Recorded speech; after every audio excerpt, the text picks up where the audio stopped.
नमस्कार प्यारे विद्यार्थियों, आप सबका डॉक्टर एस राधाकृष्ण माध्यमिक विद्यालय धोरीमा के यूट्यूब चैनल पर हार्दिक स्वागत।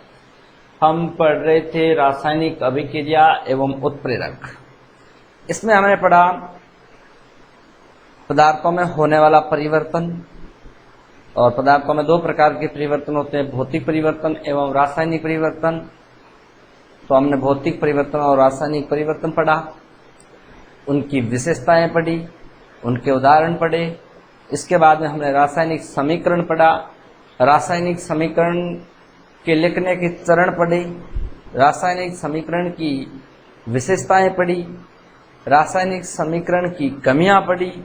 अब हम पढ़ेंगे रासायनिक अभिक्रिया एवं उसका प्रकार पढ़ेंगे। वैसे रासायनिक अभिक्रियाएं कई प्रकार की हैं, उनमें से प्रमुख प्रकार हम यहाँ पर डिस्कस करेंगे और समझेंगे। अब सबसे पहले मैं आपको बता दूं, हम पढ़ेंगे रासायनिक अभिक्रिया। विद्यार्थियों, मैं आपको बता दूं, अगर किसी पदार्थ में रासायनिक परिवर्तन होता है, किसी पदार्थ में क्या होता है, रासायनिक परिवर्तन होता है, तो उसे रासायनिक अभिक्रिया कहते हैं। उसे क्या कहते हैं? अभिक्रिया। यानी किसी पदार्थ में रासायनिक परिवर्तन होता है तो उसे रासायनिक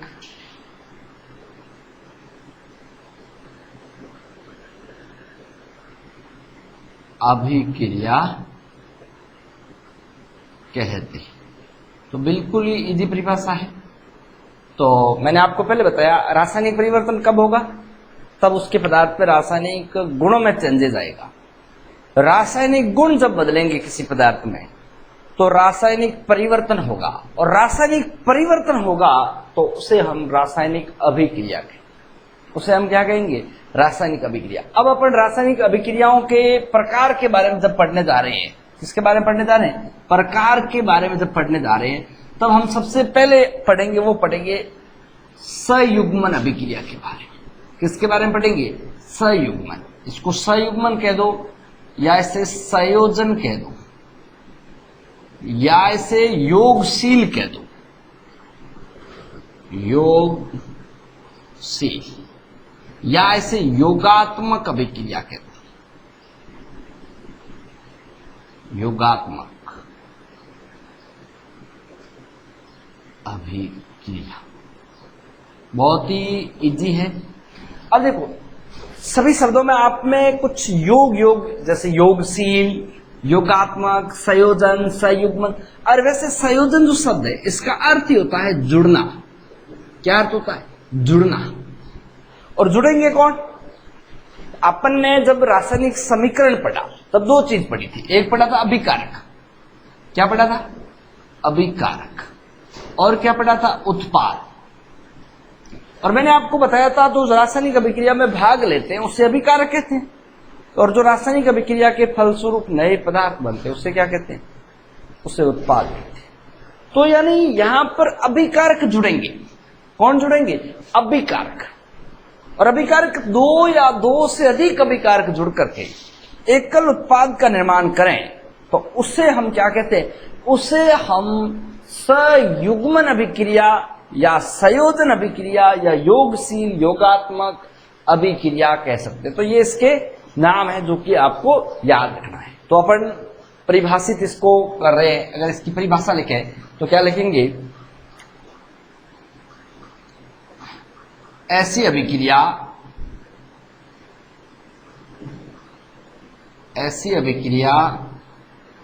जिसमें दो या दो से अधिक अभिकारक आपस में जुड़कर उत्पाद का निर्माण करें तो उसे संयुग्मन अभिक्रिया कहते हैं। तो बहुत ही इजी परिभाषा है। जोड़ना है, जुड़ेंगे कौन? अभिकार, और किसका निर्माण करेंगे? उत्पाद का निर्माण करेंगे। तो समझ गए आप। अब इसका उदाहरण पढ़ते हैं। क्या पढ़ेंगे? उदाहरण। बहुत ही इजी उदाहरण है। सबसे पहले हम पढ़ेंगे कोयले का दहन। इसका पढ़ेंगे कोयले का दहन। कोयले का दहन एक प्रकार की संयुग्मन अभिक्रिया है, संयोजन अभिक्रिया है। तो संयोजन है, इसका मतलब कोयले के दहन में क्या होता होगा? अभिकारकों का योग होता होगा। अभिकारक आपस में जुड़ते होंगे, और अभिकारक जुड़ते हैं तो वो अभिक्रिया कौन सी? वो संयुग्मन अभिक्रिया है, संयोजन अभिक्रिया है। बहुत ही इजी बात है, तो अपन समझते हैं। तो कोयले के जैसे ये कार्बन है, और इसको मैं इसके कोष्टक में एस लिख रहा हूं, मतलब ये सॉलिड अवस्था में है, मतलब ठोस। और ये ऑक्सीजन की उपस्थिति में, यानी ऑक्सीजन किस कौन सी है? गैसीय अवस्था में होती है, और जल करके क्या बन जाती है? CO2 गैस बन जाती है।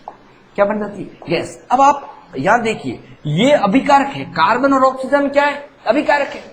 और ये अभिकारक आपस में जुड़ रहे हैं, इनका संयोग हो रहा है, इनका संयोजन हो रहा है, इनका योग हो रहा है, और योग हो रहा है, जुड़ रहे हैं आपस में। और जुड़ करके अगर अभिकारक का निर्माण, उत्पाद का निर्माण कर रहे हैं, ऐसी अभिक्रियाओं को विद्यार्थी हम क्या कहते हैं? ऐसी अभिक्रिया को हम संयुग्मन अभिक्रिया कहते हैं। अब दूसरा इसका उदाहरण और पढ़ते हैं।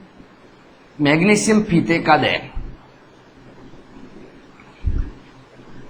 मैग्नीशियम फीते का दहन। बहुत ही इजी परिभाषा है, आराम से आपको याद रह जाएगी। सॉरी, ये परिभाषा क्या? उदाहरण है। जैसे मैग्नीशियम 2Mg, ये भी एक सॉलिड है, प्लस O2, और जुड़ के क्या बन जाएगा? 2MgO। मतलब समीकरण दोनों और संतुलित होना चाहिए, इसलिए मैंने 2 लिखा, 2MgO। मैग्नीशियम ऑक्साइड बन जाएगा। क्या बन जाएगा? मैग्नीशियम ऑक्साइड बन जाएगा। और यहां पर भी आप देख सकते हैं, अभिकारक आपस में क्या हो रहे हैं? अभिकारक आपस में जुड़ रहे हैं, संयोग कर रहे हैं, योग हो रहा है अभिकारकों का। और योग होता है तो उसको अपन क्या कहते हैं? संयुग्मन अभिक्रिया कहते हैं। इसका तीसरा उदाहरण आप देखिए, एथीन का हाइड्रोजनीकरण। एथीन का हाइड्रोजनीकरण। अब देखिए, जैसे ये एथीन है, CH2 डबल बॉन्ड CH2, और हाइड्रोजनीकरण का मतलब है इसमें हाइड्रोजन जुड़ेगी, H2 क्या करेगी? जुड़ेगी, संयोग होगा। और संयोग होगा मतलब कौन सी अभिक्रिया हो जाएगी? सीधी बात है कि संयोग हो रहा है, मतलब अभिकारक जुड़ रहे हैं, तो संयुग्मन अभिक्रिया होगी। अब देखिएगा, जो ये डबल बॉन्ड है, हाइड्रोजन जुड़ने के कारण CH3 हो जाएगा, और CH3 हो जाने के कारण डबल बॉन्ड यहां से क्या हो जाएगा? ब्रेक हो जाएगा, टूट जाएगा।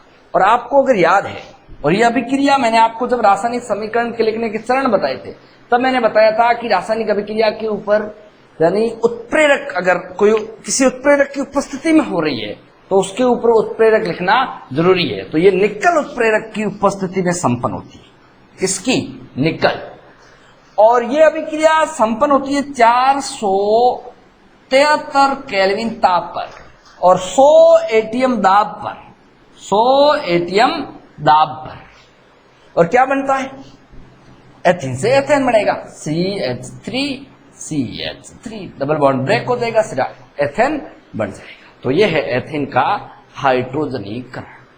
आप आसानी से इसे समझ गए होंगे। तो ये तीनों उदाहरण आपको याद रखने हैं, बहुत ही महत्वपूर्ण है। कोई भी उदाहरण आपको पूछा जा सकता है, यानी ये भी पूछा जा सकता है एसिड का हाइड्रोजनीकरण कौन सी अभिक्रिया है, सीधा याद रखना है यह अभिक्रिया कौन सी है। यह अभिक्रिया है वो है कौन सी? संयुग्मन अभिक्रिया है, इसका उत्प्रेरक पूछा जा सकता है। ताप दाब की थोड़ी सी जानकारी आपको याद रखनी है। अब अपन पढ़ेंगे दूसरे नंबर की अभिक्रिया, और दूसरे नंबर की जो अभिक्रिया है वो है अपनी विस्थापन अभिक्रिया। कौन सी है? विस्थापन। बहुत ही इजी है विस्थापन भी, आप ध्यान से सुनिए और समझिए, आपको याद हो जाएगी। अब अपन पढ़ने जा रहे हैं विस्थापन अभिक्रिया।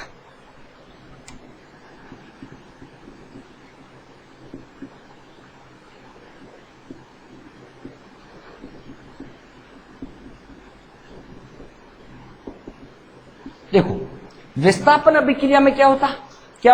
विस्थापन अभिक्रिया में जो अधिक अभिक्रियाशील तत्व होगा वो कम क्रियाशील तत्व को क्या करेगा? विस्थापित कर देगा। मतलब अधिक अभिक्रियाशील का मतलब क्या है? वो ज्यादा शक्तिशाली है और ज्यादा पावरफुल होगा, और उसके पास ज्यादा पावर है, ज्यादा शक्ति है, तो वो हमेशा कमजोर को तो हटाएगा वहां से।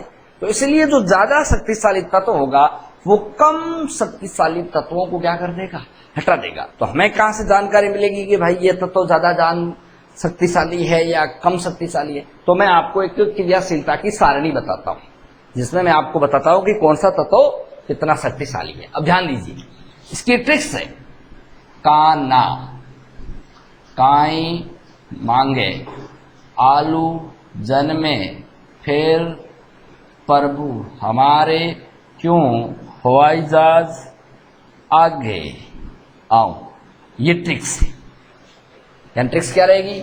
ये हो गया का, ये हो गया ना, ये हो गया काई, ये हो गया मांगे, ये हो गया आलू, ये हो गया जन्मे, ये हो गया फिर, ये हो गया प्रभु हमारे, क्यों हवाई जहाज आगे आऊं।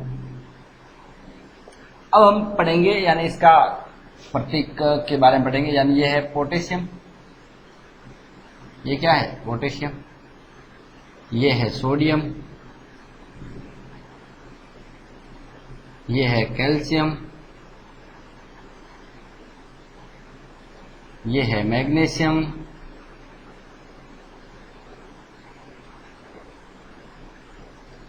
ये है एल्यूमिनियम,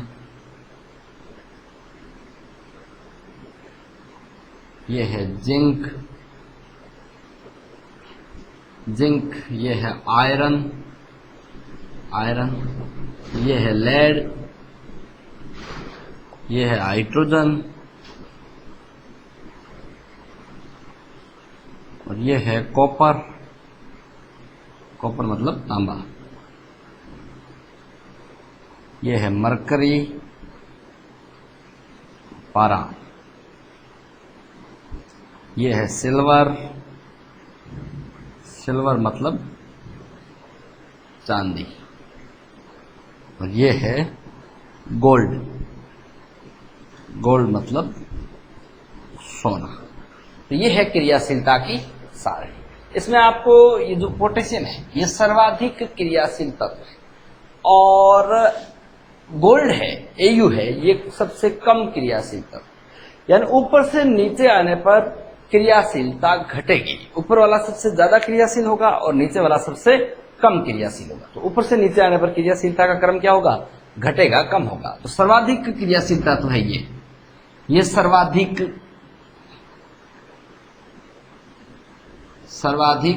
क्रियाशील तत्व, और ये सबसे कम है। ये क्या है? कम क्रियाशील तत्व है, कम क्रियाशील तत्व। और ये है मध्य क्रियाशील तत्व। ये क्या है? मध्य क्रियाशील तत्व। ये याद रखना है। अब जैसे मैं आपको बता दूं, आपको याद होगा पोटेशियम और सोडियम, आपने छोटी कक्षाओं में पढ़ा होगा कि इन्हें खुला नहीं छोड़ा जाता है। तो ये वायु से क्रिया करके आग पकड़ लेते हैं, और आग पकड़ने का कारण था अत्यधिक क्रियाशील होने वाले तत्व, तो यानी ये सबसे ज्यादा क्रियाशील तत्व। अब जैसे मैं बात करूं CuSO4 प्लस जिंक की, Zn की। अब आप देखिएगा जिंक ये पड़ा, जिंक यहां पर है, Cu कॉपर यहां पड़ी है, इसका मतलब कॉपर कम क्रियाशील है और जिंक क्या है, अधिक क्रियाशील तत्व है। और ये अधिक क्रियाशील तत्व होने के कारण ये कॉपर को क्या कर देगा, विस्थापित कर देगा, कॉपर को अपनी जगह से क्या कर देगा, हटा देगा। और कॉपर को हटा करके ये जिंक उसकी जगह आ जाएगा, तो क्या बन जाएगा, बन जाएगा Zn उसकी जगह आ गया, SO4 तो वहीं पड़ा है और कॉपर क्या हो जाएगी, बाहर हो जाएगी।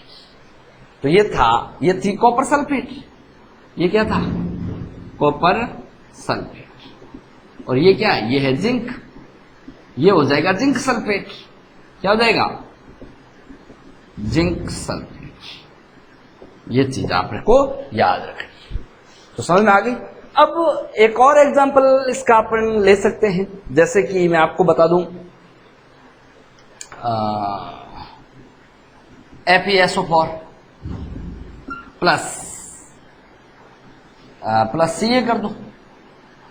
अब Ca क्या करेगा, अब Ca इसको Fe को हटा देगा क्योंकि Ca ज्यादा क्रियाशील है, और क्या बना लेगा, CaSO4, और Fe को क्या कर देगा, बाहर।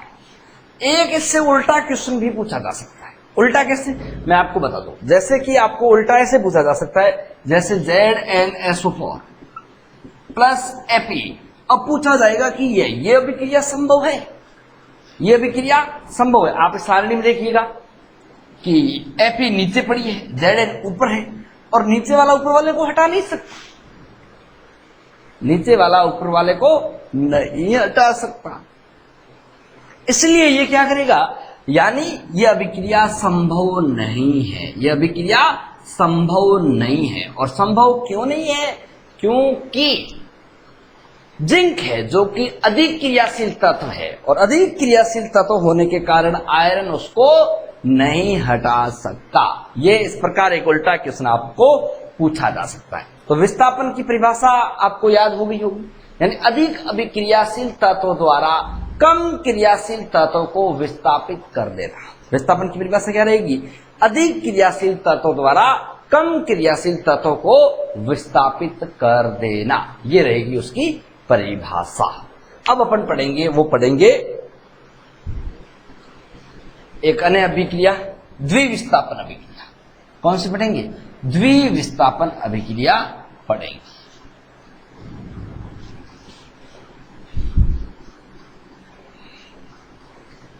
अब द्विविस्थापन में क्या होता है मैं आपको बता दूं। द्विविस्थापन में जो अभिकारक होंगे, अभिकारक के परमाणु या परमाणु समूह आपस में क्या कर देते हैं, विस्थापित कर देते हैं, और विस्थापित करके नए यौगिकों का निर्माण कर लेते हैं। तो अपन ये बात है द्विविस्थापन।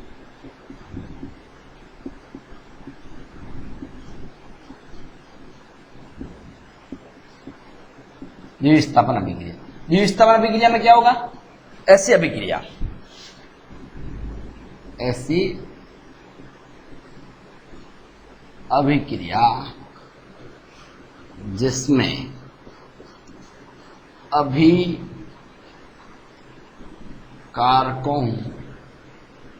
के परमाणु या परमाणु समूह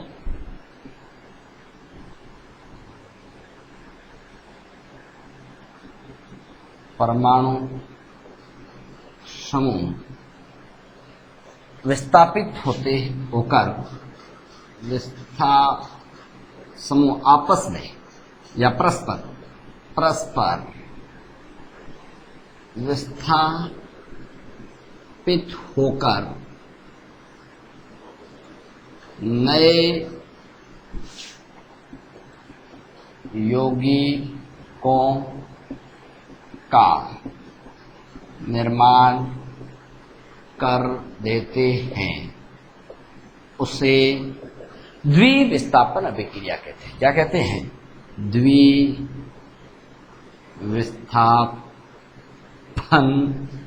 अभिक्रिया कहते हैं,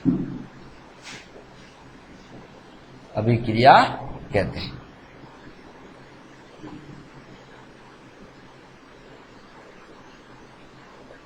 तो याद हो गई आपको। अब इसका उदाहरण पढ़ते हैं, जैसे एग्जाम्पल पढ़ते हैं। तो एग्जाम्पल बहुत ही इजी है। एक तो जैसे CuSO4 प्लस प्लस हो जाएगा 2NaOH। अब आप ध्यान से इस चीज को समझना। इसमें अब जैसे दो दो समूह है, एक तो ये समूह है और एक ये समूह है। अब इसमें एक तत्व ये है और एक ये तत्व है, तो ये अभिकारकों का क्या है, समूह है। अब ये अभिकारकों का जो परमाणुओं का समूह है, अब जैसे मान लो ये समूह क्या करेगा, ये समूह इसके स्थान पर यानी Cu के साथ आ जाएगा। इसके साथ आ जाएगा, Cu के साथ आ जाएगा, मतलब सल्फेट की जगह OH आएगा। और ये सल्फेट क्या करेगा, SO4 चला जाएगा इस सोडियम के साथ OH की जगह। किसकी जगह चला जाएगा, OH की जगह। जब अब जैसे रिएक्शन होगी तब कॉपर अपनी जगह रहेगी, तो ये Cu। अब कॉपर की जगह कौन आ रहा है, कॉपर के साथ आ रहा है OH, और OH दो आ रहे हैं। कितने आ रहे हैं, दो। तो कोष्टक लिख दो, कोष्टक OH2। यानी ये परमाणु समूह आपस में क्या हो रहा है, विस्थापित हो रहा है अभिकारकों के परमाणु समूह। तो ये OH2 यानी एक नया यौगिक बना। और अगला प्लस में Na2, भाई Na2 अपनी जगह ही पड़ा है, और Na2 के साथ कौन आएगा, SO4 आ जाएगा। कौन आ जाएगा, SO4। तो ये नए यौगिक होगा। यानी इस प्रकार ये परस्पर विनिमय होकर के, परस्पर आदान प्रदान होकर के नए यौगिक बन जाते हैं। इसको अपन क्या कहते हैं, द्विविस्थापन। तो ये तो अपने था कॉपर सल्फेट, ये क्या था, कॉपर सल्फेट। और ये क्या है, ये है सोडियम हाइड्रोक्साइड, ये है सोडियम हाइड्रोक्साइड, हाइड्रोक्साइड। और ये क्या बन गया, ये बन गया कॉपर हाइड्रोक्साइड। क्या बन गया, कॉपर हाइड्रोक्साइड।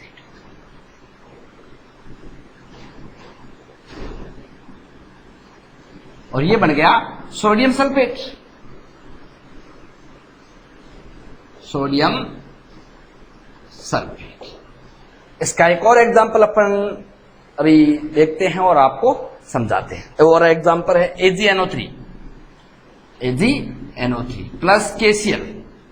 अब आप देख सकते हैं ये जो KCl है ये NO3 की जगह आ जाएगा। किसकी जगह आ जाएगा, NO3। और NO3 चला जाएगा KCl की जगह, और KCl आ जाएगा NO3 की जगह। अब आप ध्यान से देखिए, जब ये रिएक्शन होगी तब Ag और Ag के साथ कौन आएगा, Cl, तो AgCl बन जाएगा। और K के साथ कौन आएगा, K के साथ आ जाएगा NO3। क्या आ जाएगा, NO3। इस प्रकार ये रिएक्शन पूरी होगी। अब पूरी होगी तब यहां क्या बन जाएगा, ये हो जाएगा सिल्वर क्लोराइड, सिल्वर क्लोराइड। और ये क्या बन जाएगा, ये बन जाएगा पोटेशियम नाइट्रेट। यानी यहां पर ये सिल्वर नाइट्रेट है, यहां पर ये क्या है, सिल्वर नाइट्रेट। ये है पोटेशियम क्लोराइड, पोटेशियम क्लोराइड। तो ये चीजें आपको याद रखनी है। तो ये अपन भी पढ़ा द्विविस्थापन अभिक्रिया। कौन सी पढ़ी, द्विविस्थापन। अब अपन पढ़ेंगे अपघटनीय अभिक्रिया। कौन सी पढ़ेंगे, अपघटनीय अभिक्रिया। बहुत ही इजी है और आराम से आपको याद रह जाएगी। तो ये आपको याद हो गई होगी, बहुत ही इजी है। अब अपन पढ़ेंगे अपघटनीय अभिक्रिया। अपघटनीय अभिक्रिया, अपघटन का मतलब क्या होता है, टूटना। अपघटन या इसको वियोजन कह दो, अपघटन या इसको वियोजन कह दो। क्या कह दो, वियोजन अभिक्रिया। अब अपघटन या वियोजन, वियोजन का मतलब होता है टूटना। क्या मतलब होता है, टूटना। और टूटेंगे कौन, अभिकारक। कौन टूटेंगे, अभिकारक। और बनेगा क्या, उत्पाद। क्या बनेगा, उत्पाद। तो अपन लिखेंगे ऐसी अभिक्रिया, ऐसी अभिक्रिया जिसमें अभिकारक टूटकर, अभिकारक टूटकर दो या दो से अधिक उत्पादों का निर्माण करें। उसे क्या कहते हैं? उसे कहते हैं अपघटनीय अभिक्रिया। क्या कहते हैं? अपघटनीय अभिक्रिया कहते हैं। बहुत ही इजी है। अब देखो मैं आपको बता दूं, ये जो अपघटनीय अभिक्रिया है ये 3 प्रकार की होती है। कितने प्रकार की होती है? 3। एक होती है, वो होती है, सबसे पहले हम पढ़ेंगे विद्युत अपघटन या विद्युत अपघटनीय अभिक्रिया।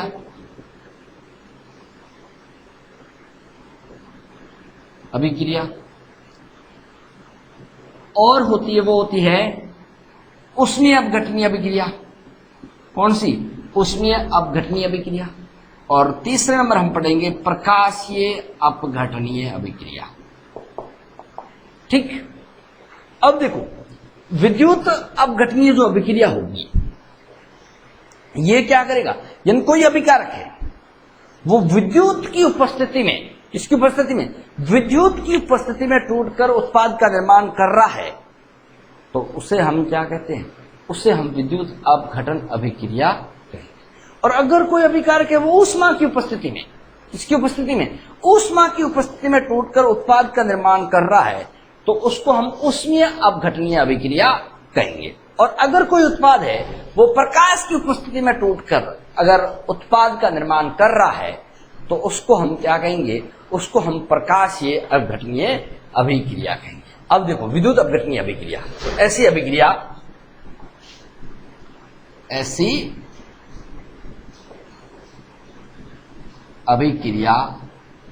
जिसमें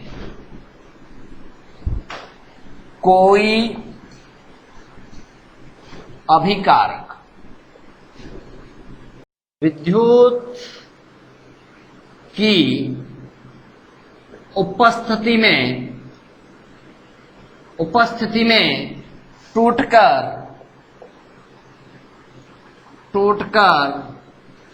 दो या दो से अधिक उत्पादों का निर्माण करें,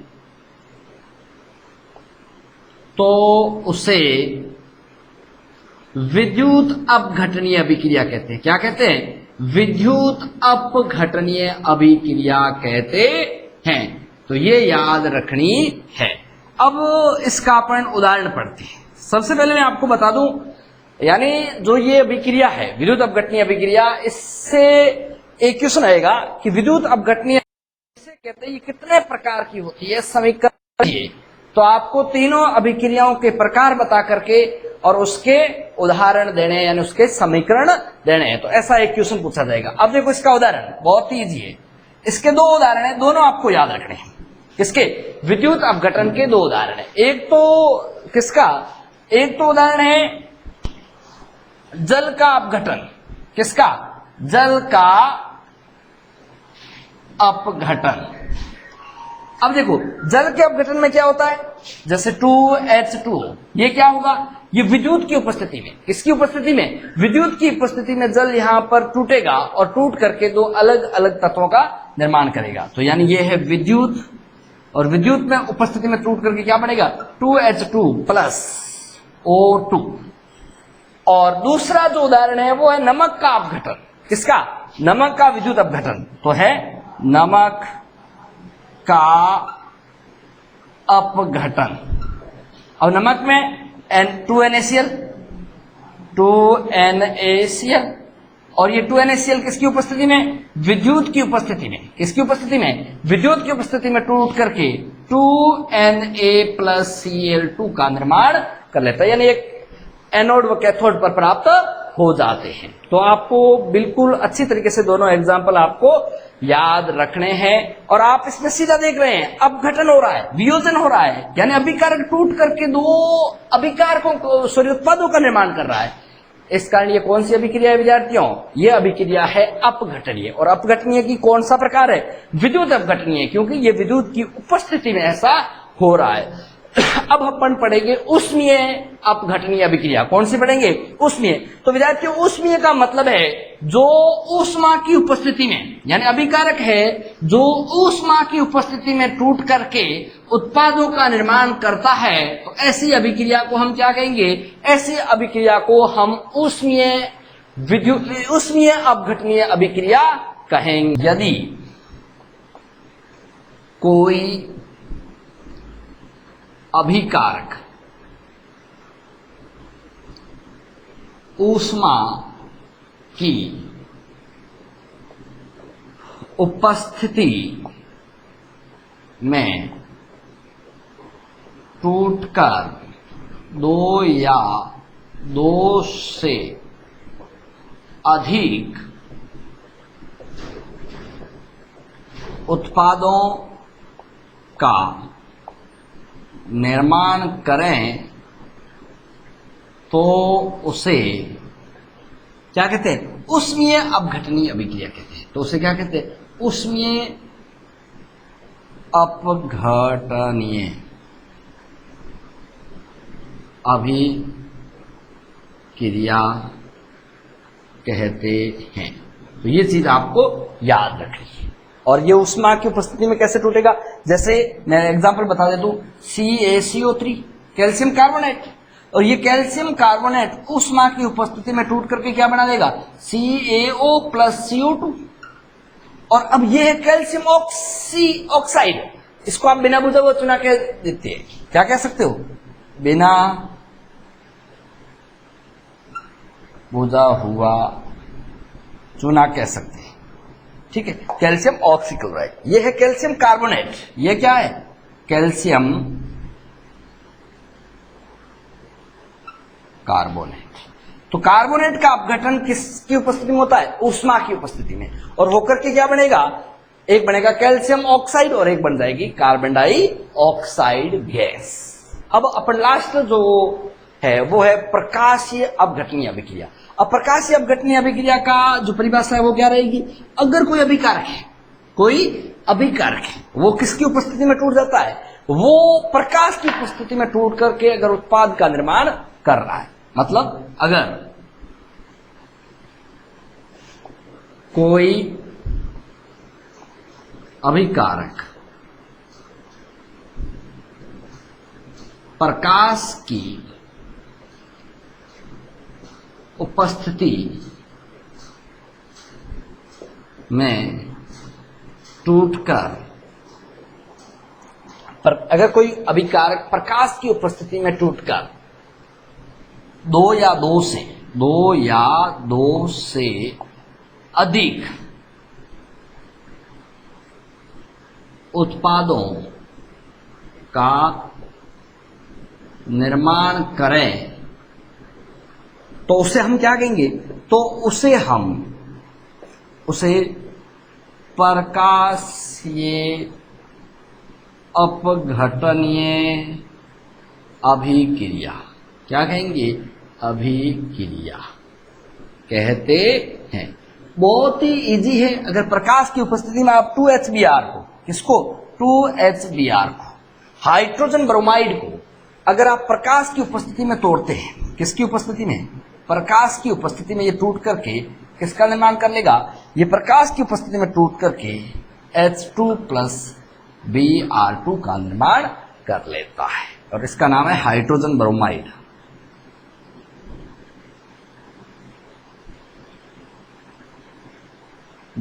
हाइड्रोजन ब्रोमाइड। और ये हाइड्रोजन है, ये ब्रोमीन है। ये क्या है? ब्रोमीन बन जाती है। इस प्रकार 3 मुख्य जो अभिक्रिया है, बहुत ही महत्वपूर्ण अभिक्रिया है, वो पूर्ण हो गई। बाकी के जो प्रकार है वो अपन पढ़ेंगे नेक्स्ट वीडियो में। Thank you.